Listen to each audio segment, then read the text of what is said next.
بسم اللہ الرحمن الرحیم. سب سے پہلے تو یہ ہے کہ آپ اس سیاست کے میدان کے اندر ہمیشہ آپ نے دیکھا کہ سیاسی جماعتوں کے اوپر اچھے برے وقت آتے رہے, سیاسی اتار چڑھاؤ ہوتا رہا, اور ضروری نہیں کہ ہر سیاسی جماعت جو میدان عمل میں جدوجہد کر رہی ہوتی ہے وہ اقتدار کے سنگاسن تک بھی پہنچے. تو پی ٹی آئی کے لیے یہ ایک نادر اور بہترین اللہ نے موقع دیا تھا کہ وہ 22 سال جو اس سے پہلے انہوں نے جدوجہد کی ٹانگے کی سواریاں پوری کر کے, تو 22 سال کے بعد اللہ نے ان پہ مہربانی کی اور وہ ایک پاپولر جماعت بن کے 2018 میں جیتنے میں کامیاب ہوئی. اور اس کے بعد کے جو ہمارے اعمال رہے ہیں وہ بھی آپ کو پتہ ہی ہے کہ ہماری جو ٹین ایجر اور اسٹریٹ بوائز کی ٹیمیں جس طرح سے وہ خان صاحب سے پہلے کو فیصلے کراتے, پھر اس کو یو ٹرن کرواتے, پھر یو ٹرن کے بعد 3 دفعہ وہ فیصلے بدلے جاتے, کیونکہ یہی وہ لوگ تھے, وہ نادان دوست تھے ان کے, جو ان کو بند گلی میں آج لے کے چلے گئے ہیں. اب انہیں یاد آ رہا ہے کہ وہ وعدہ معاف گواہ بن رہے ہیں, وہ اقبالی بیان دے رہے ہیں, وہ مختلف بیانیے جو ہیں ان کو سامنے لے کے آ رہے ہیں, اور اس 9 مئی کی ڈرٹی گیم کے مین آف دی میچ جو ہے وہ عمران خان کو قرار دے رہے ہیں. تو ایسی صورتحال میں جو سب سے ضروری بات یہ ہے کہ بیانیے پارٹیوں میں بنتے رہتے ہیں, پارٹیوں کے اندر ہر جماعت کے اندر ایک انتہا پسند گروپ ہوتا ہے, جو اگریسو لوگ ہوتے ہیں, وہ کہتے ہیں کہ پھڑ لو, مار دو, فکس کر دو, یعنی جوشیلے. اور دوسرے لوگ جو اعتدال پسند ہوتے ہیں,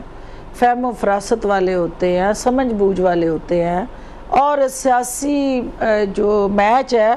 وہ سیاسی انداز سے کھیلنا چاہتے ہیں, وہ ذاتیات یا ذاتی اناد تک نہیں جاتے. تو پی ٹی آئی کا جو سب سے بڑا المیہ رہا کہ یہاں پہ جو سوشل میڈیا ٹرینڈ اور ٹین ایجر گروپ بنانے والے جو لوگ تھے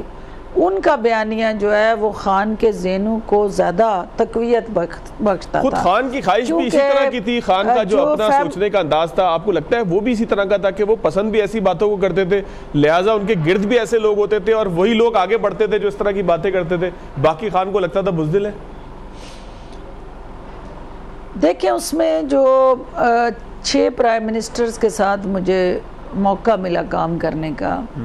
میں نے یہ پہلے پرائم منسٹر دیکھے تھے کہ جنہوں نے 4 گھنٹے 5 گھنٹے میڈیا اسٹریٹجی کی میٹنگ لینا, اور میرے لیے بھی یہ حیران کن بات ہوتی تھی کہ پرائم منسٹر کی سیٹ پہ سر کھجلنے کی فرصت نہیں ہوتی, آپ کے پاس نیشنل ایشوز اور اتنے چیلنجنگ امپورٹنٹ اسائنمنٹس ہوتی ہیں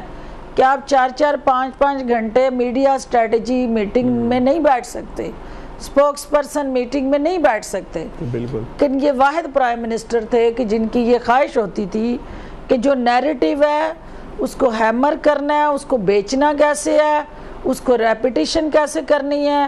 اور اس کے اندر ٹرینڈ کیسے بنانا ہے. تو آج آپ لاکھ ہمارا ان سے اختلاف ہو, کام ہو نہ ہو, ہمارے بزرگ یہ کہتے ہوتے تھے کہ نیکی جب کرو, اچھا کام جب کرو تو اس سے بالکل خاموشی سے کرو اور ڈھول بجانے کی ضرورت نہیں ہے. پھر ایک وقت آیا کہ انہوں نے جب دنیا کے حالات دیکھے تو انہوں نے کہا اچھا چلو بیٹے سوشل ورک کرنا ہے, لوگوں کی بھلائی کرنی ہے, تو ایک ہاتھ سے ڈھول بجا لو, ایک ہاتھ سے کام کرو. لیکن پی ٹی آئی میں آ کے ہمیں پتہ چلا کہ دونوں ہاتھوں سے ڈھول بجانا ہے اور کام کرنے کے لیے ہاتھ بچا ہی نہیں. تو آپ نے جب ڈھول ہی بجانا ہے تو اس ڈھول کا جو امپیکٹ ہے وہ لوگوں کے ذہنوں پہ آیا, اور آج آپ دیکھ لیں کہ وہ جو بیانیہ ان کے ذہنوں میں فکس ہوا ہے, تمام تر مشکلات جو آپ دیکھ رہے ہیں, تو جو ان کے سحر میں گرفتار ہیں, جو لوگ تو ان کے سحر سے باہر آ جاتا ہے وہ صراط مستقیم پہ آ کے وہ ایاک نعبد و ایاک نستعین کی جو جماعت جو ہے وہ گمراہی کا شکار تھی, جب وہ صراط مستقیم پہ آ کے ان کے سحر سے باہر آ کے وہ سچ بولنے لگ جاتا ہے تو وہ پھر پارٹی میں غدار بن جاتا ہے. تو یہ ساری چیزیں اصل میں جب آپ ایک ہائپ کریٹ کرتے ہیں, جب آپ ایک ایسا انتہا پسند سوچ کے ساتھ جتھا تیار کر دیتے ہیں, تو وہ جتھے بنانے والے جو ہیں کبھی ان کا انجام جو ہے آپ نے دیکھا ہے کہ وہ امن پسند نہیں ہوا. ہمیشہ جتھا جو ہے یہ فرمائیے گا کہ عثمان ڈار صاحب کی والدہ آپ کہتی ہیں کہ میں سیالکوٹ کی جو سرزمین ہے وہاں سے الیکشن لڑوں گی. ظاہر ہے آپ کا شہر ہے, اس لیے یہ کوشچن آپ سے بڑا ریلیونٹ ہے. تو کیا خاندانی طور پر آپ کو لگتا ہے کہ ان کا اتنا کوئی اثر و رسوخ موجود ہے کہ جس کی بنیاد پر وہ خواجہ آصف کو یا پھر جو بھی ان کے مقابلے میں ہو, چاہے وہ پھر آپ ہوں یا کوئی بھی کسی اور پارٹی کا ہو, وہ اس کو چیلنج کر سکتی ہیں؟ کوئی حیثیت نظر آتی ہے آپ کو ان کے ایگریشن کی, ان کے بیان کی؟ دیکھیں, پہلی بات تو یہ ہے کہ وہ میری ماں ہیں اور میں ان کو اپنی ماں کی طرح عزت بھی کرتی ہوں اور پیار بھی کرتی ہوں, لیکن مجھے ان کی ذات سے اختلاف نہیں ہے. مجھے دھرتی ماں کے ساتھ جڑا جو ان کے بچوں کا عمل ہے, مجھے اس سے اختلاف ہے, کیونکہ ماں کا احترام اپنی جگہ ہے, لیکن دھرتی ماں کا وقار جو ہے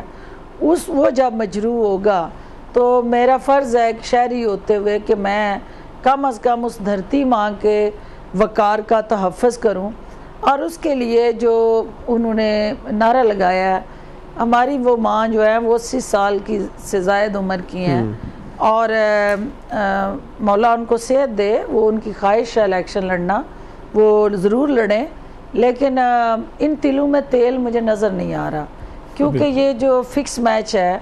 جس میں وکٹ کی دونوں طرف یہ کھیل رہے ہیں,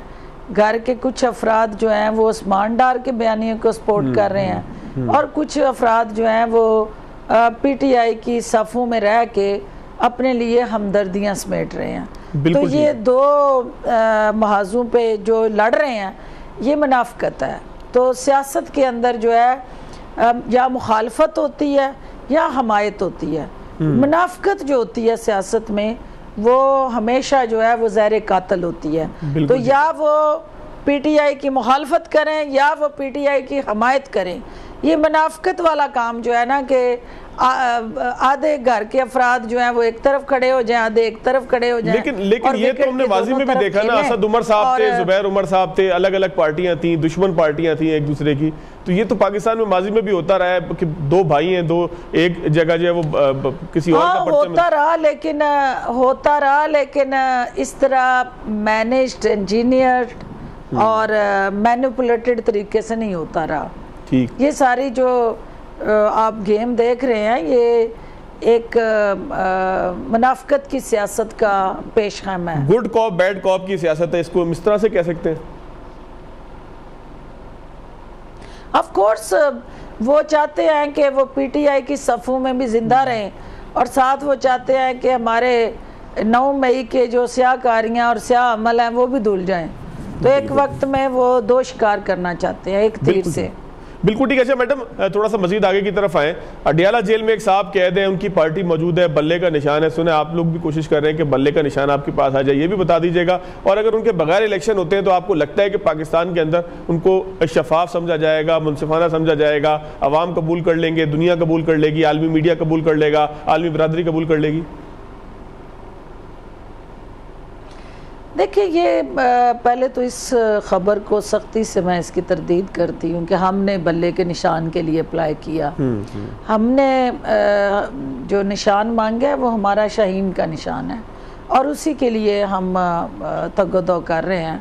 جو بلے کے نشان نہیں, بلے کے حوالے سے ایک اون چودھری صاحب نے ذاتی حیثیت میں پٹیشن فائل کی ہے